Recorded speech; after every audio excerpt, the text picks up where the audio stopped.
Washington's powerful business lobby slammed the president's move, saying the oil reserve is intended to address true emergencies, not politically inconvenient high prices. But the White House says since fighting in Libya began back in March, 140 million barrels of oil have been lost in the market supply, and tapping America's energy supplies now is necessary. Let's look at oil prices. After the fighting began in Libya, you saw oil prices rise sharply to above $109 a barrel. Since then, though, prices have dipped back down to below 100. Why? Well, because the economy is weak. And when the economy weakens, that means the world uses a little less oil. Now, with prices already moving lower, the president is tapping into that U.S. oil reserve, injecting some 30 million barrels of light sweet crude back onto the marketplace. That's about 5% of the country's emergency supplies. Now, 30 countries are also dipping into their emergency stockpiles with us, and Saudi Arabia and 5 other Middle Eastern countries say they are pumping more crude oil as well. Now, a reminder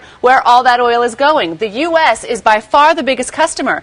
The U.S. accounts for almost a quarter of all oil demand. China consumes less, about 10%, but it is growing fast and furious. It is every day gobbling up more oil, and that is something that can help keep oil prices higher longer term. Now, only the president can tap America's emergency supplies. The last time that happened, 2005, President Bush, after Hurricane Katrina, also about 30 million barrels tapped back then, too. For more on all of this and the Strategic Petroleum Reserve, you can go to CNNMoney.com. Christine Romans, CNN, New York.